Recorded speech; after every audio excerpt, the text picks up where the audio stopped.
Hey guys, तो कैसे हैं आप लोग। तो आज हम क्लास 12 केमिस्ट्री का चैप्टर 1 द सॉलिड स्टेट्स का पार्ट 2 करने वाले हैं। तो चलिए शुरू करते हैं।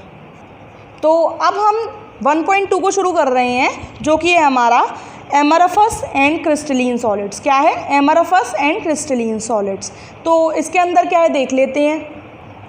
तो ये है solids can be classified as crystalline or amorphous on the basis of the nature of order present in the arrangement of their constituent particles।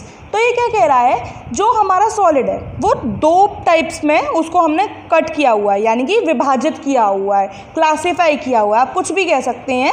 तो वो कौन कौन से हैं? पहला क्रिस्टलीन, दूसरा एमरफस। ठीक है, आप चाहें तो एक छोटा सा चार्ट टाइप बना सकते हैं कि आप सॉलिड को ऊपर लिख लें, या शो कर देते हैं आपको एक बार। ये कुछ इस तरीके से आप लिख सकते हैं कि सॉलिड्स ले रहे हैं, उसके बाद उसे दो टाइप में डिवाइड कर दें, क्रिस्टलीन एंड अमरफस। ठीक है, अब वो आगे क्या कह रहा है, जो आपके सॉलिड्स होते हैं वो किस टाइप से आप डिवाइड करते हैं उनको, उनके पार्टिकल के नेचर के अकॉर्डिंग, यानी उनके कंस्टिट्यूएंट पार्टिकल के जो नेचर होता है आप उनके अकॉर्डिंग अपने सॉलिड्स को क्लासीफाई करते हैं। जैसे एमरफस सॉलिड्स के पार्टिकल का क्या नेचर है, क्रिस्टलीन सॉलिड्स के पार्टिकल का क्या नेचर है, आप उस तरीके से उनको मतलब डिवाइड करते हैं। ठीक है, यानी विभाजित करते हैं। ठीक है, A crystalline solid usually consists of large number of small crystal। Crystalline solid, सबसे पहले हम किसकी बात कर रहे हैं? क्रिस्टलीन सॉलिड्स की। तो क्रिस्टलीन सॉलिड्स में क्या होता है, बहुत ज़्यादा नंबर ऑफ स्मॉल क्रिस्टल्स होते हैं, यानी छोटे छोटे क्रिस्टल्स बहुत ज़्यादा होते हैं, छोटे छोटे पार्टिकल्स बहुत ज़्यादा होते हैं। किसमें? क्रिस्टलीन सॉलिड्स में। किसमें? क्रिस्टलीन सॉलिड्स में। Each of them having a definite characteristic geometrical shape. ठीक है, तो क्या होता है, उनकी शेप बिल्कुल ज्योमेट्रिकल होती है। मान लीजिए किसी की शेप सर्कुलर है, तो उन सभी की शेप सर्कुलर होगी, जितने भी पार्टिकल आपके मौजूद होंगे आपके क्रिस्टलीन सॉलिड में। यानी कोई सॉलिड है, अगर उसमें क्रिस्टलीन सॉलिड्स हैं तो उनके पार्टिकल, जो पार्टिकल उसमें मौजूद होंगे, उन सभी के पार्टिकल की शेप कैसी होगी? सेम होगी, यानी सिमिलर होगी। ठीक है, in a crystal the arrangement of constituent particles, atoms, molecules और ions is ordered। यानी कि वो मतलब वो ठीक तरीके से अरेंज रहते हैं, यानी वो तमीज़ से अरेंज रहते हैं। कैसे अरेंज रहते हैं? ऑर्डर में अरेंज रहते हैं। ठीक है, मतलब ये नहीं है कि कोई पार्टिकल कहीं है तो कोई कहीं है, ऐसा नहीं होगा। वो एक ऑर्डर से, एक सीक्वेंस से अरेंज होंगे एक दूसरे से। ठीक है, it has long range order, which means that there is regular pattern of arrangement of particle which repeats itself periodically over the entire crystal। तो क्या होता है यहाँ पे देख लेते हैं। ये आप देख सकते हैं, आपको एक डायग्राम दिया हुआ है, यहाँ पे एक छोटा सा फिगर दिया हुआ है ए वाला। आपको ये ए फिगर को देखना है। आप देख सकते हैं यहाँ पे जो कंस्टिट्यूएंट पार्टिकल्स हैं वो एक ही तरीके से अरेंज है, यानी सर्कुलर टाइप की शेप में वो अरेंज है। सारे पार्टिकल्स सिमिलर डिस्टेंस पे अरेंज है, सारे सेम शेप में अरेंज है, मतलब इधर उधर नहीं जा रहे। जैसे इधर है कोई शेप अरेंजमेंट सेम नहीं है, बी वाली शेप में कोई शेप अरेंजमेंट सेम नहीं है, कोई सी शेप है, कोई अलग शेप है, सारी शेप्स अलग हैं। लेकिन यहाँ पर शेप भी अलग है, सारे पार्टिकल सेम है, कंस्टिट्यूएंट पार्टिकल के नंबर सेम है, इवन पार्टिकल का नेचर भी यहाँ पे आपको सेम दिखाई देगा। ठीक है, ठीक है, तो इससे हमें क्या पता चलता है, जो पार्टिकल का अरेंजमेंट होता है वो कैसा होता है? ऑर्डर्ड होता है। Is ordered. कैसा होता है? ऑर्डर्ड होता है। ठीक है, आगे क्या कह रहा है? It has long range order which means that there is regular pattern of arrangement of particles which repeat itself periodically over the entire crystal. तो इसका भी मतलब यही है कि पूरे क्रिस्टल में पार्टिकल्स का अरेंजमेंट प्रॉपर होना, वो क्या कहलाता है? हमारा क्रिस्टलीन सॉलिड कहलाता है। ठीक है, sodium chloride and quartz are typical example of crystalline solid. तो सोडियम क्लोराइड क्या होता है हमारा? NaCl, sodium for Na, chlorine, chloride for Cl। ठीक है, तो सोडियम क्लोराइड, इसे हम कॉमन सॉल्ट भी कहते हैं, जो कि आपके घरों में भी यूज़ होता है। ठीक है, एंड क्वार्ट्ज का डायग्राम आपको नीचे दिया हुआ है, जो मैंने आपको अभी शो किया था। ये एग्जाम्पल्स हैं किसके? आपके क्रिस्टलीन सॉलिड्स के, क्योंकि इनके पार्टिकल बिल्कुल रेगुलर अरेंजमेंट होता है, मतलब उनके पार्टिकल का रेगुलर अरेंजमेंट होता है और उनकी शेप, पार्टिकल्स की ज्योमेट्रिकल शेप सेम रहती है। ठीक है, an amorphous solid, Greek amorphous no form. तो ये क्या कह रहा है, अब हम एमरफस सॉलिड के बारे में थोड़ी सी बात करने वाले हैं। तो इसका मतलब क्या होता है? ग्रीक में एमरफस का मीनिंग होता है नो फॉर्म, यानी कोई भी चीज़ फॉर्म में नहीं होगी। ठीक है, consist of particles of irregular shape. मैंने आपको यहाँ पे डायग्राम भी शो किया, ये बी डायग्राम। तो इस डायग्राम के अकॉर्डिंग क्या हो रहा था कि किसी भी पार्टिकल की शेप ठीक से नहीं थी, यानी कोई कहीं पे है, कोई कहीं पे है पार्टिकल, कोई शेप सिमिलर नहीं है, कोई बड़ा है, कोई दूर है, किसी की डिस्टेंस कम है, किसी की ज़्यादा है, यानी पार्टिकल का अरेंजमेंट इसमें ठीक तरीके से नहीं हो रहा है। ठीक है, तो अमरफस सॉलिड्स में हमें यही समझ में आता है कि उनके पार्टिकल्स कैसे होते हैं, इर्रेगुलर शेप होते हैं और ठीक से अरेंज नहीं होते हैं।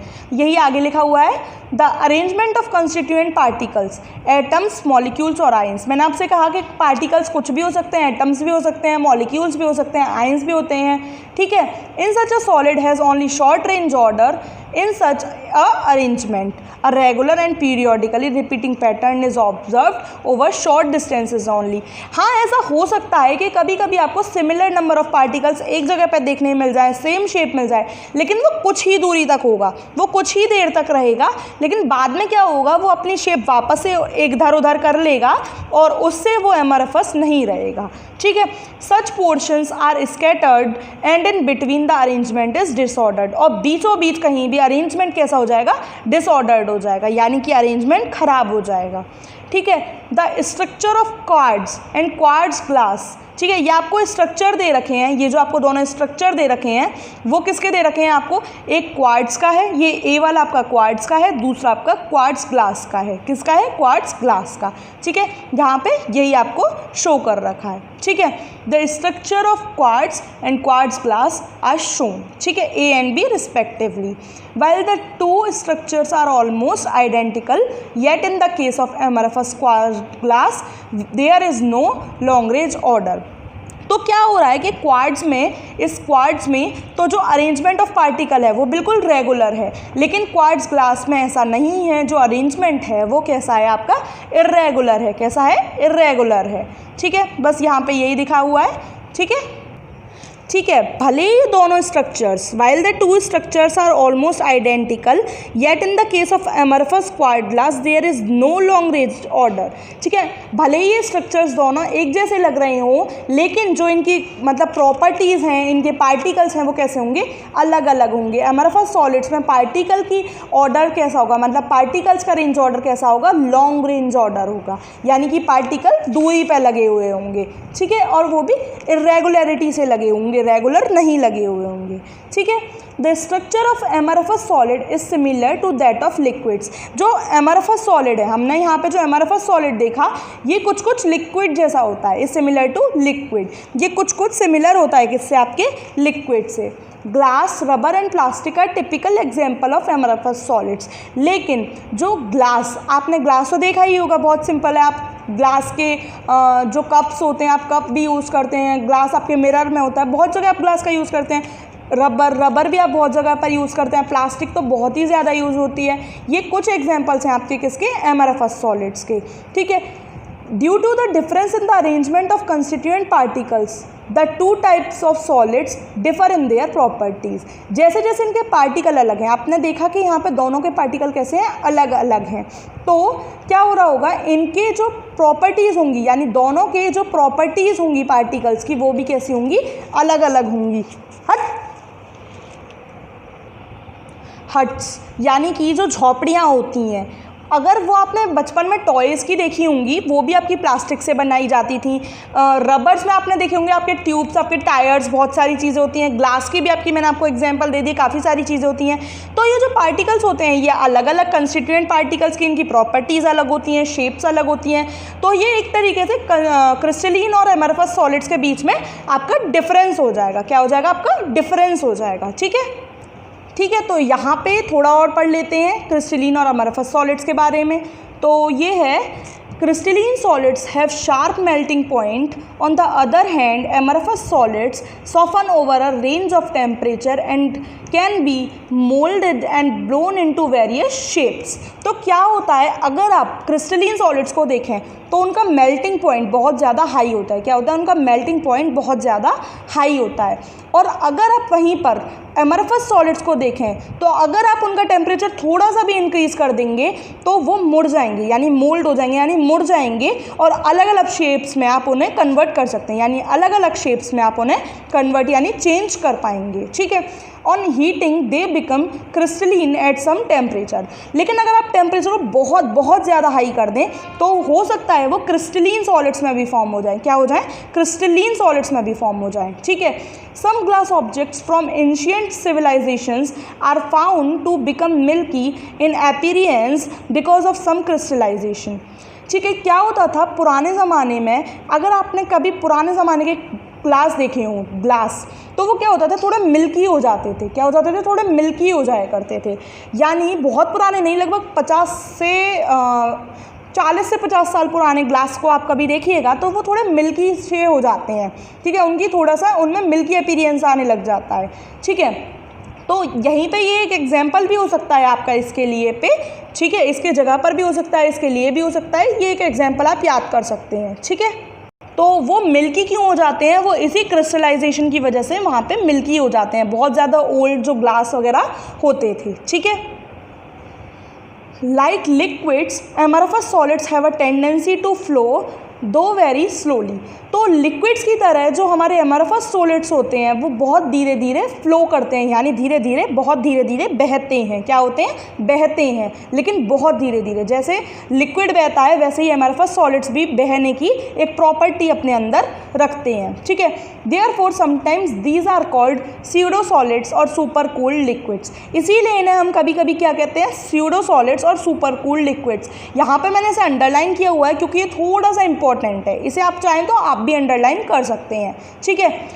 अब glass panes fix to windows और डोर्स ऑफ ओल्ड बिल्डिंग्स, ठीक है, are invariably found to be slightly thicker at the bottom than at the top. तो ये क्या कह रहा है? जो आप पुराने ज़माने की खिड़कियाँ, यानी 20 से 30 साल पुरानी अगर आप खिड़कियाँ देखें तो क्या होता था, मैंने आपको कहा वो धीरे धीरे बहता है, बहुत धीरे धीरे बहता है। तो क्या हो जाता था, वो ऊपर से तो थोड़ा पतले हो जाते थे और नीचे आते आते वो थोड़े से मोटे हो जाते थे। यानी ऊपर पतले रहते थे और नीचे फ्लो करते करते करते करते वो नीचे की तरफ से थोड़े से थिक हो जाते थे, यानी थोड़े से मोटे हो जाते थे। कहाँ पे? बॉटम में, यानी नीचे की तरफ। This is because the glass flows down very slowly. मैंने आपको पहले ही बता दिया है, जो हमारे एमरफस सॉलिड्स होते हैं वो बहते हैं और वो बहुत धीरे बहते हैं, इसलिए ऐसा होता है कि वो नीचे की तरफ से मोटी हो जाती है और ऊपर की तरफ से पतली हो जाती है। And makes the bottom portion slightly thicker. बस वही लिखा हुआ है कि नीचे के पोर्शन को वो थोड़ा सा हैवी यानी मोटा कर देता है। Crystalline solids are anisotropic in nature. That is, some of their physical properties like electrical resistance or refractive index show different values when measured along different directions in the same crystals। तो क्या होता था, जो हमारे crystalline solids होते हैं वो क्या होते हैं? एनाइसोट्रॉपिक होते हैं। एनाइसोट्रॉपिक होते हैं नेचर में। उनका नेचर कैसा होता है? एनिसोट्रॉपिक होता है। एनाइसोट्रॉपिक कुछ भी कह सकते हैं आप। ठीक है। उनका नेचर एनाइसोट्रॉपिक होता है। ठीक है।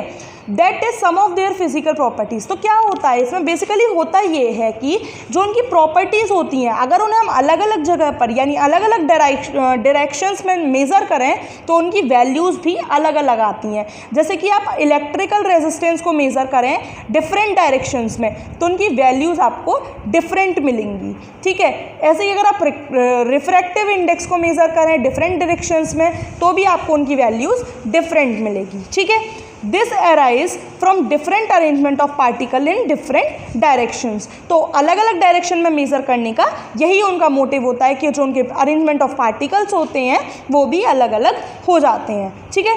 This is illustrated in a figure 1.2। ये आपको फिगर 1.2 में भी दिया हुआ है, इसे समझ लेते हैं। अब यहाँ आप फिगर से देख रहे हैं, मान लीजिए ये जो आपको वाइट डॉट्स और ब्लू डॉट्स, दो टाइप के डॉट्स दिख रहे होंगे, ये white and these are blue. अगर आप देखें, अगर हम इसे A to B डायरेक्शन में मेज़र करें तो आपको सिर्फ ब्लू डॉट्स मिलेंगे, यानी ब्लू पार्टिकल्स मिलेंगे। ठीक है। अगर आप इसे C to D मेज़र करें तो आपको एक वाइट डॉट, एक ब्लू डॉट, एक वाइट डॉट, एक ब्लू डॉट, एक वाइट डॉट, एक ब्लू डॉट, एक वाइट डॉट, और ये ऐसे ही आगे कंटिन्यू होता जाएगा। इस टाइप से आपको ये मिलते जाएंगे। बस यही समझाया है यहाँ पे।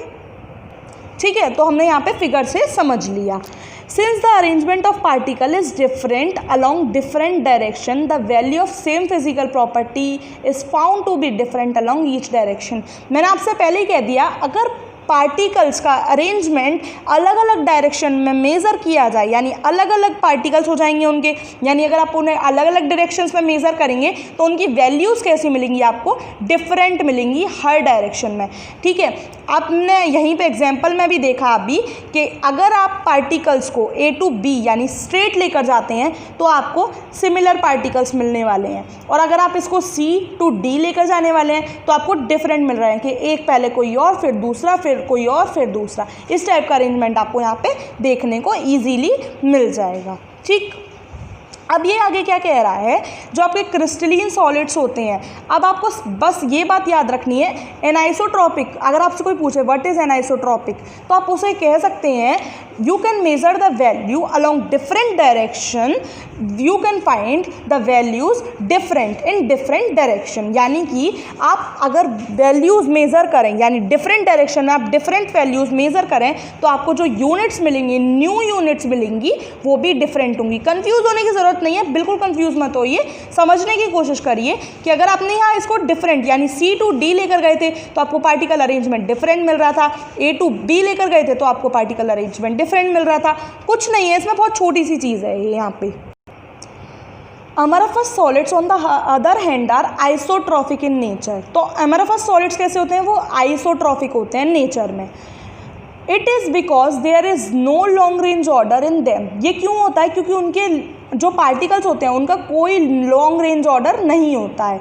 And arrangement is irregular along all the directions, मतलब आप उन्हें अलग अलग डायरेक्शंस में भी मेज़र करेंगे तो उनका कैसे मिलने वाली आपको वैल्यू, इरेगुलर वैल्यूज़ मिलने वाली। उनके पार्टिकल्स इरेगुलरली अरेंज होते हैं और आपको डिफरेंट डायरेक्शन में भी अजीब सी ही वैल्यू मिलने वाली है, क्योंकि पार्टिकल्स की कोई फिक्स पोजिशन नहीं है, कोई फिक्स शेप नहीं है, कुछ नहीं है। ठीक है, Therefore, value of any physical property would be same along any direction। यानी आप किसी भी डायरेक्शन में वैल्यू को मेज़र करेंगे तो वो आपको सेम ही मिलने वाली है। क्रिस्टलीन में क्या हो रहा था, आप कहीं अलग अलग डायरेक्शन में मेज़र कर रहे हैं तो आपको वैल्यूज़ अलग अलग मिलने वाली हैं, यहाँ पे आप अलग अलग में भी मेज़र करेंगे तो भी आपको वैल्यूज़ सेम मिलेंगी। ठीक है, यहाँ पे कुछ आपको डिफरेंस दे रखे हैं टेबल 1.1 में, इस टेबल को और समझ लेते हैं इस बार। यहाँ पे डिफरेंस आपको दे रखे हैं, कुछ प्रॉपर्टीज़ दे रखी हैं यहाँ क्रिस्टलीन सॉलिड्स और अमरफस सॉलिड्स के अकॉर्डिंग। तो यहाँ पे सबसे पहले शेप की बात हो रही है। शेप से क्या कह रहा है ये, क्रिस्टलीन सॉलिड्स में क्या होता है, डेफिनेट कैरेक्टरिस्टिक ज्योमेट्रिकल शेप, यानी उनकी शेप कैसी होती है, एकदम कैरेक्टरिस्टिक होती है, एकदम फिक्स होती है, ये हमने ऊपर पढ़ा है। और अमरफस सॉलिड्स में इरेगुलर शेप होती है, कोई रेगुलरिटी नहीं होती है, उनकी शेप कैसी होती है, अलग अलग होती है। ठीक है, melting point, melt at a sharp and characteristic temperature. तो ये क्या होते हैं, ये बहुत ज़्यादा हाई टेम्परेचर पे मेल्ट होते हैं, यानी इनका मेल्टिंग पॉइंट बहुत ज़्यादा हाई होता है, ये भी आपने ऊपर पढ़ा है। ठीक है, अब अमरफस सॉलिड्स में क्या होता है, gradually soften over a range of temperature. यहाँ पे आपने ऊपर देखा था, अगर इनका टेम्परेचर थोड़ा सा भी इंक्रीज़ कर दें तो ये मुड़ जाते हैं, यानी थोड़ा मोल्ड हो जाते हैं, मुड़ जाते हैं और अलग अलग शेप्स में चेंज हो जाते हैं। ठीक है, अब आगे क्या कह रहा है ये, अब ये कह रहा है क्लीवेज प्रॉपर्टी। क्लीवेज प्रॉपर्टी क्या है, when cut with a sharp edge tool they split into 2 pieces and the newly generated surface are plain and smooth.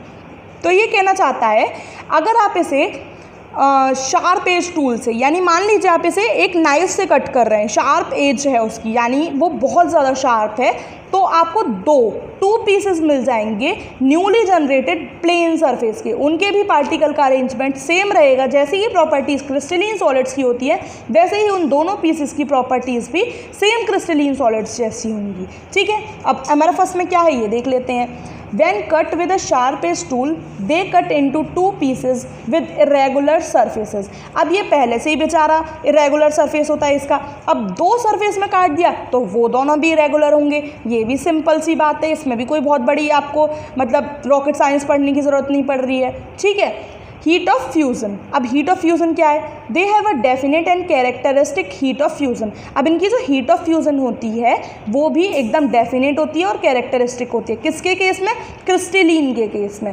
Amorphous के केस में ऐसा नहीं होगा, they do not have definite heat of fusion. देख लीजिए यहाँ पे ही आप, इनकी जो मतलब डेफिनेट हीट ऑफ फ्यूज़न आपको क्रिस्टलीन सॉलिड्स में मिलेगी, नॉन डेफिनेट आपको यहाँ पे अमरफस सॉलिड्स में देखने को मिलेगी।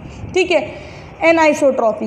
एनाइसोट्रॉफी क्या होती है अब ये देख लेते हैं। जो आपको क्रिस्टलीन सॉलिड्स होते हैं मैंने आपको बताया ऊपर वो एनाइसोट्रॉफिक होते हैं नेचर में, वहीं पे जो एमरफस सॉलिड्स होते हैं वो आइसोट्रॉफिक होते हैं। दोनों में डिफरेंस क्या है, दोनों की डेफिनेशन क्या है वो भी मैंने आपको प्रॉपर अच्छे से ऊपर समझा दिया है। नेचर, अब ये ट्रू सॉलिड्स होते हैं, वो सुपर सॉलिड्स और सुपर कूल्ड लिक्विड्स होते हैं, यानी स्यूडो सॉलिड्स और सुपर कूल्ड लिक्विड्स होते हैं, यानी वो फ्लो कर सकते हैं लेकिन वो ट्रू सॉलिड्स होते हैं, उनमें ऐसी कोई प्रॉपर्टीज़ नहीं होती है, यानी क्रिस्टलीन सॉलिड्स में ऐसी कोई प्रॉपर्टी नहीं होती है, वो ट्रू सॉलिड्स होते हैं। वहीं पे एमरफस सॉलिड्स स्यूडो सॉलिड्स होते हैं और सुपर कूल्ड लिक्विड्स होते हैं। ठीक है। Order in arrangement of constituent particle, तो इनका अरेंजमेंट कैसा होता है, लॉन्ग रेंज ऑर्डर होता है। मैंने आपको बताया बहुत लॉन्ग अरेंजमेंट रहता है इनका, लेकिन इनमें क्या होता है, शॉर्ट रेंज अरेंजमेंट होता है। कोई पार्टिकल की फिक्स पोजीशन नहीं है, कोई नेचर नहीं है। ठीक है, सेम रहता है इनका भी। ठीक है, तो यहाँ पे मैंने आपको दोनों की प्रॉपर्टीज़ अच्छे से पूरा पढ़ा दिया है, मुझे लगता है आपको अच्छे से समझ में आ गया होगा। पार्ट 2 को यहीं पे स्टॉप करते हैं, पार्ट 3 में हम इसके बारे में आगे डिस्कशन करेंगे। पढ़ाई करते रहिए और ढंग से पढ़ाई करते ही रहिए बस।